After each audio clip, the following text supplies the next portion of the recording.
ఫిబ్రవరి 28న లలితా మాతాజీ గారి ఆధ్వర్యంలో మీ చేతులతో శ్రీచక్రార్చన దత్త కళ్యాణం చేసుకునే అద్భుత అవకాశం సంప్రదించండి. నమస్తే, వెల్కమ్ టు సుమన్ టీవీ. నేను పద్మిని. ప్రస్తుతంతో పాటు ప్రముఖ ఆధ్యాత్మికవేత్త, వాస్తు జ్యోతిష పండితులు కేఎస్ఆర్ గారు మనతో పాటు ఉన్నారు. మాట్లాడదాం సార్. నమస్తే సార్. నమస్తే అండి. సార్, సప్త శనివారాల వ్రతం ఏమి మహిమాన్వితమైనటువంటి వ్రతం అండి. ఎవరు చేసినా కూడా అంత సత్వరమే కోరిక తీర్చటం అనేది మరి కలియుగ ప్రత్యక్ష దైవం కదా, ఆయనకే సాధ్యపడుతుందేమో అని అనిపిస్తుంది. అయితే ఈ మధ్య కాలంలో ఇలా సప్త శనివారాల వ్రతంలానే 9 మంగళవారాల శుభ దుర్గా వ్రతాన్ని కూడా వింటూ ఉన్నాం. రైట్. ఏమిటిది అంటే అయ్యవారికి సంబంధించి అది కదా, మరి దుర్గాదేవి కంటే అమ్మవారికి సంబంధించి ఈ వ్రతానికి ఉన్నటువంటి మాహత్యం ఏమిటి? ఎందుకంటే వారి వారి ఇష్ట దైవాన్ని కొలవటం అనేది మనకు తెలిసిందే. ఇప్పుడు అయ్యప్ప మాల వేసుకుంటూ ఉంటారు చాలా మంది, శివమాలలు వేసుకుంటూ ఉంటారు, ఆంజనేయుడికి భవానీ మాల, ఇట్లా అన్ని రకాల మాలలు వేసుకుంటూ ఉంటారు, దగ్గర అవ్వడానికి చేస్తారు, వ్రతాలు కూడా అలాగే చేస్తారు. రైట్. మరి ఈ 9 మంగళవారాల దుర్గా వ్రతం ఏమిటండి? మాకేమైనా చెప్తారా? తప్పకుండా. హ్మ్. అంటే జనరల్‌గా ఇక్కడ ఏంటంటే మనకి ఈ వ్రతాలన్నీ కూడా ఎక్కడో అక్కడ ఏదో ఒక సందర్భంలో పురాణాల నుంచి మనకి ఎక్కువ శాతం బహిర్గతమయ్యాయి.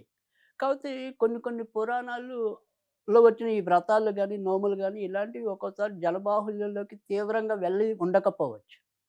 కానీ వాటి యొక్క విశిష్టత అయితే గనుక ఏదో ఒక పురాణంలో మనకి అది కనిపించడం అనేదైతే జరుగుతుంది. హ్మ్. ఇప్పుడు హనుమద్ వ్రతం అని కూడా మనం ఇంకొక వీడియో చేసాం. ఈ హనుమద్ వ్రతాన్ని జనబాహుళ్యంలో ఎక్కువగా ప్రచారం చేసింది అన్నదానం చిదంబర శాస్త్రి గారు. ఆయన మంచి హనుమద్ భక్తులు కూడా. ఆ హనుమత్ ఈ పరాశర వాటి మీద చాలా మంచి మంచి విస్తృతమైన గ్రంథాలు రాసినాయి. ఎక్కడి వారు వాళ్ళు? హ్మ్. ఎక్కడి వారు వాళ్ళు? నేను అనుకోవడం అంటే బాగా గట్టిగా తెలీదు గానీ తెనాలి వైపేనా తెనాలి అని వైపు, అనుకుంటున్నాను. అటువైపు. ఎందుకంటే మనం మొన్న జయలలిత ఇది భరణి నక్షత్రంలో కూడా మనకి చక్కటి రిఫరెన్స్‌లు ఇచ్చారు. బోల్‌మంది మఖా మఖా నక్షత్రం అది నక్షత్రం అని. మఖాలే. అవును. సో, మనకు ఖచ్చితంగా తెలిస్తే ఖచ్చితమనే చెప్తాను నేను. రైట్. లేకపోతే వినున్నాననే చెబుతాను. సో, ఉన్నది ఉన్నట్టు చెప్పడమే నాకిష్టం. దీన్ని బట్టి అర్థమైంది ఏంటంటే కమెంట్స్ బాగా గట్టిగా చూస్తున్నారు మీరు. ఫాలో అలా అని చేస్తున్నారు. కాదు. అంటే మనం ఎప్పుడైనా సరే నిర్మాణాత్మకమైన విమర్శ ఏదున్నా కూడా స్వీకరిస్తారు. 100కి 100% నేను స్వీకరించడానికి ముందుంటాను. ఏదో వాళ్ళు వల్గర్‌గా వాళ్ళ నోటి దూల తీర్చుకుందాం అనుకుంటే నేను దాన్ని పెద్ద పట్టించుకోరు. పట్టించుకోను. కానీ ఖచ్చితంగా వాళ్ళు ఒక మంచి మనకి చెప్తున్నప్పుడు దాన్ని స్వీకరి స్వీకరించడంలో తప్పేముంది? అభ్యున్నతికి కారణం అవుతుంది అది. ఖచ్చితంగా నేను స్వీకరించడానికే ఇష్టపడతాను. బ్యూటిఫుల్. సో, అలా అందులో అయితే పర్ఫెక్ట్. నో మో వేరే ఇదేం లేదు. కానీ నాకు బాగా గుర్తున్నంత వరకు ఆయన తెనాలి. తెనాలి. ఓకే. సో, కానీ చాలామందికి తెలుసు. అన్నదానం చిదంబర శాస్త్రి గారంటే ఆంజనేయుడికి సంబంధించిన అనేక ఉత్కృష్టమైన గ్రంథాలు రాశారాయన. బ్యూటిఫుల్.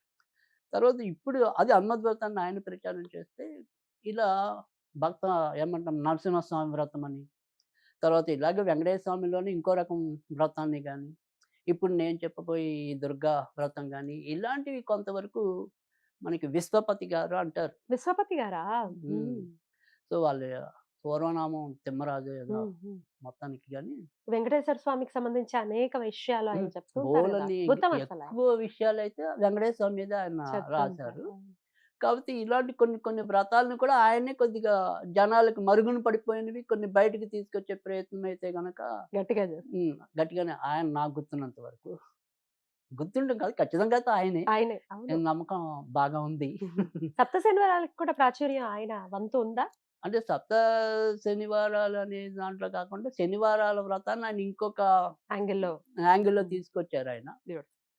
బట్ కానీ ఆయన రాసిన అనేక గ్రంథాల్లో అయితే గనుక మీరు చెప్పినట్టు వెంకటేశ్వర స్వామికి సంబంధించిన సేవలోనే ఆయన ఎక్కువ ముందుకెళ్ళటం అనేది జరిగింది. సో, అలా ఆయన కొంతవరకు ఈ దుర్గాదేవి వ్రతానికి పరిచయం చేయటం అనేది. తర్వాత మనకేంటంటే కొంతమంది అంటే ఆహ్, పూర్వ ఋషులు ఎవరైతే ఉంటారో వాళ్ళ ద్వారా కూడా కొంత రావటం, అలాంటి వాటినన్నిటిని కూడా తంత్రాల రూపంలో ఆయన పేరు పూర్తిగా గుర్తుకు రావట్లేదు ఎందుకో సడెన్‌గా గానీ ఆహ్, ఆయన చాలా బాగా అంటే ఇలాంటివి ఏవైతే మనకి తంత్ర సాహిత్యం ఉందో అలాంటి వాటన్నిటిని కూడా బాగా ప్రచారంలోకి తీసుకురావటం అనేది జరిగింది. అంటే శూల్ని దుర్గా తంత్రం అని, ఓహో! తర్వాత కులపతిరాయ్ గారు ప్రత్యంగర కూడా చాలా తీసుకొచ్చారు గదా. ఎవరు? కులపతిరాయ్ గారు. అదే మన అవును. కొత్తాలం పీఠాధిపతి గారు. పీఠాధిపతులు. అయితే ఆయన కొత్తాలం పీఠాధిపతి గారు బాగా తీసుకొచ్చిందేంటంటే మన దశమహావిద్య. దశమావిద్యలన్నిటిని చాలా విస్తృతంగా తీసుకురావటం అనేది జరిగింది. అయితే ఈయన పేరు నాకు సరిగ్గా గుర్తుకు రావట్లేదు గానీ, ఈయన మొత్తం అంతా కూడా ఈ తంత్రాలు అన్నీ కూడా ఆయన బాగా మంచి మంచివి తీసుకొచ్చారు. విద్యార్ణవ తంత్రం అని చెప్పి, పాశుపత తంత్రం అని చెప్పి, అవునా? తర్వాత పెట్యంగ్ర తంత్రం అని, తర్వాత రుద్రయామలం. సో, ఇలాంటివి చాలా బోలెడున్నాయండి. సో, ఆయన చాలా బాగా విస్తృతంగా తీసుకురావటం అనేది జరిగింది. దాంట్లో కూడా ఇలాంటివి ఉన్నాయి. ఈ వ్రతాలువి.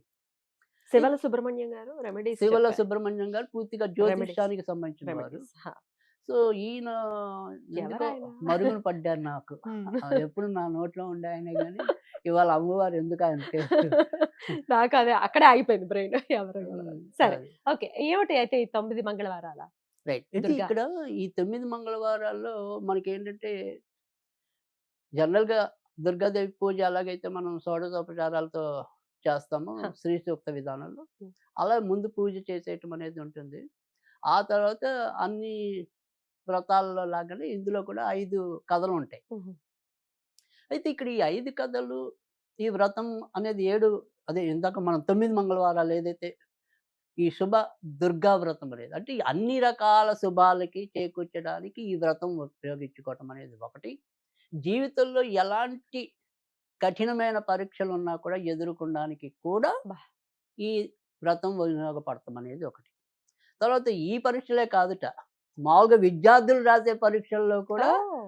ఉత్తీర్ణులవ్వడానికి కూడా ఉపయోగపడు వాళ్ళకి చాలా సులభమైన పద్ధతి కూడా చెప్పడం అనేది జరిగింది. ఈ యూపీఎస్ ఎగ్జామ్స్‌కి ప్రిపేర్ అవుతున్నాం. లేకపోతే ఈ అదే మన ఎలాంటి గ్రూప్స్‌కి పరీక్షలకైనా ప్రిపేర్ అవుతున్నాం అనే వాళ్ళకి కూడా అదే ఉపయోగపడుతుందా? ఆయన తెలిపిందేంటంటే గనక తేలిగ్గా వీళ్ళు మొత్తం అంతా వ్రతం చేయక్కర్లా. హ్మ్. ఇందులో రాసిన 5 కథలు హ్మ్.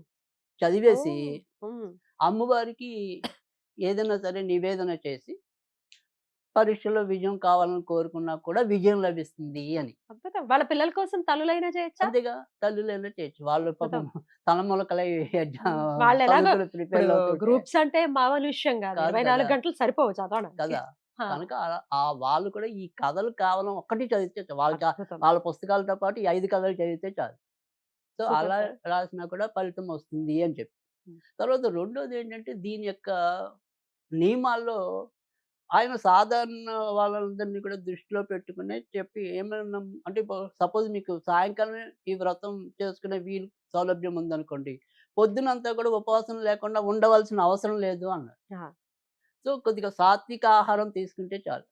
అంటే మరి కుంభాలు లాగించేయకుండా నాన్ వెజ్‌లు తినేయకుండా. అలా కొద్దిగా సాత్వికంగా తీసుకొని సాయంకాలం మీకు వీలైనట్టయితే సాయంకాలంలో కూడా చేయొచ్చు. ఓకే. సో, పూజ మటుకు అదే విధానంలో చేస్తాం. ఈ 5 కథలు మరంటే ఈ పుస్తకం ఎక్కడ దొరుకుతుందంటే గనుక మీకు ఆన్‌లైన్‌లో ఎక్కడ సెర్చ్ చేసినా దొరుకుతుంది. లేదంటే ఈ పుస్తకాలన్నీ మనకేదైనా సరే ఈ దేవుళ్ళు అంటే మోహన్ హ్మ్. పబ్లికేషన్స్ మోహన్ పబ్లికేషన్స్‌లో దొరుకుతుంది. దొరుకుతది. అలాంటి దేవుళ్ళు డాట్‌కామ్‌లో కూడా ఉంది. అదే దేవుళ్ళు డాట్‌కామే వాళ్ళదే గదా! అదే. ఆన్‌లైన్‌లో. అదే గొల్లపూడి వాళ్ళవి ఉంటాయి. గొల్లపూడి. సో, జనరల్‌గా ఆన్‌లైన్‌లో అయితే వీళ్ళకి కొద్దిగా ఫ్రీగానే దొరుకుతుంది. హ్మ్. చాలా చోట్ల దొరికే అవకాశం ఉంది అది. ఓకే. సో, అది చదువుకొని, ఆ కథలు చదువుకొని వ్రత సమాప్తి చేసుకోవటమే. 9 వారాలు చేయాల్సింది. 9 వారాలు కంటిన్యూస్. చేయాలి. హ్మ్. సాధారణంగా అమ్మవారికి ఇష్టమైనవి ఏమైనా సరే పులిహోర గాని, గారెలు గాని, బూరెలు గాని ఈ మూడిట్లో ఏది నివేదన చేసినా కూడా సరిపోతుంది. అలాగే 9 మంగళవారాలు పోనీ ఇలా 3 చొప్పున 3 వారాలు అవుతాయి కదా! హ్మ్. అదే వరకు ఆ! మళ్ళీ ఆ! ఇంకో ఆ! అలా అదే 3, 3 నైవేద్యం. 9 అయిపోద్ది. సో, సరే. అమ్మవారికి ఏవైతే ఇష్టమో అవన్నీ కూడా కవర్ అయిపోతాయి. అద్భుతం. మరి దీన్ని ఏటు సూతకంలో ఉన్న వాళ్ళు చేసుకోవచ్చా? అంటే ఏడు సూతకంలో ఉన్నవాళ్ళు మాత్రం చేసుకోకూడదు. చేసుకో. తర్వాత విడిగా మటుకు అందరూ చేసుకోవచ్చు. అంటే భార్య పోయిన భర్త భర్త. చేసుకోవచ్చు. భర్త భర్తను పోయిన. పోగొట్టుకున్న భార్య చేయొచ్చు. ఇలాంటి విద్యార్థులు చేసుకోవచ్చు. పెళ్లి కాని వాళ్ళు పెళ్లి కాని చేసుకోవచ్చు. వాళ్ళకి ఖచ్చితంగా పెళ్లవుతుందిట. ఓహ్! అంటే ఆ సంకల్పంతోనే వాళ్ళు మొదలెట్టుకొని, ఓకే. మా అమ్మాయికి పెళ్లి కోసం నేను మొదలెడుతున్నానని చెప్పి, లేదా మా అబ్బాయి పెళ్లి చేస్ కోసం మొదలెడుతున్నాననుకుని, ఆ సంకల్పం చెప్పుకొని, ఆ రకంగా వ్రతం ప్రారంభించి ముగించినా కూడా ఖచ్చితంగా మంచి ఫలితం వస్తుంది. సంతానం కోసం సార్? అదే అన్నిటికి అందుకే పెళ్లి, కదా! సంతానం. సకల శుభాల కోసమని చెప్తున్నాం మనం. అందుకే శుభ దుర్గా వ్రతం అని కూడా పేర్కోవడం అనేది జరిగింది. మధ్యలో ఏమైనా అడ్డొచ్చిందనుకోండి అప్పుడు? అదే హ్మ్. ఆడవాళ్ళకి ఎప్పుడు కూడా మనకు ఆ రకంగా అయితే మినహాయింపు అనేది ఉంటుంది. మళ్ళీ మొదటి నుంచి మొదలెట్టాల్సిన అవసరం అయితే లేదు. రైట్. అయితే ఆ అడ్డు కాదు సార్. ఏదైనా మధ్యలో ఈ అంటే ఇప్పుడు అశౌచం మగాళ్ళకైనా సరే, లాంటిదొచ్చిందనుకోండి. ఇప్పుడు మగాళ్ళకైనా సరే, హ్మ్. మగాళ్ళు మొదలెట్టి వాళ్ళకేదైనా సరే ఇలాంటి అశౌచం అశౌచం వచ్చింది. వస్తే ఆపుకోవటమే. ఆపుకోండి. మళ్ళీ తర్వాత మొదలు మొత్తం మీద పెట్టుకుంటారు. 9 వారాలైతే పూర్తవ్వాలి. ఆ రైట్. రకంగా చేసుకొని చూస్తే ఖచ్చితంగా ఆ జయముల అంటే మనకి తెలిసిందే కదా! అన్ని రకాలైన దుర్గతుల్ని కూడా రూపుమాపగలిగేది దుర్గాదేవి. దుర్గా అద్భుతం. సో, అందుకని ఖచ్చితంగా మనకు పట్టిన ఏ దుర్గతైనా సరే ఆవిడే పోగొట్టగలుగుతుంది. అద్భుతం. అలా పోగొట్టాలి. ఈ తీవ్రమైనటువంటి కష్టాల నుంచి బయటపడాలి మేము అనుకునే వాళ్ళు దుర్గాదేవి శరణు వేడి వాళ్ళ ఇబ్బందుల నుంచి బయటపడాలని మనస్ఫూర్తిగా కోరుకుంటూ అయితే చాలా కొత్త విషయాన్ని చాలా అద్భుతంగా తెలియజేశారు. చెప్పండి. అదే ఏదైనా సరే, ఎప్పుడైనా సరే మంగళవారం నాడు మనం చెప్పాము. మీరు మొదటిసారి మొదలెట్టేప్పుడు ఎప్పుడైనా సరే అనుకోకుండా మంగళవారం అష్టమి నాడు గాని, మంగళవారం నవమి గాని వచ్చిందనుకోండి. కుదరదా? అలాంటిదైతే గనక ఇంకా శ్రేష్టం. శ్రేష్టం. తిథితో కలిస్తే ఇంకా. తిథితో కలిస్తే. Right sir. అదొకటి కూడా వెతికితే ఇంకా మంచిది. అద్భుతం సార్. చాలా బ్యూటిఫుల్‌గా ఎక్స్‌ప్లెయిన్ చేశారు. కృతజ్ఞతలు సార్. నమస్తే.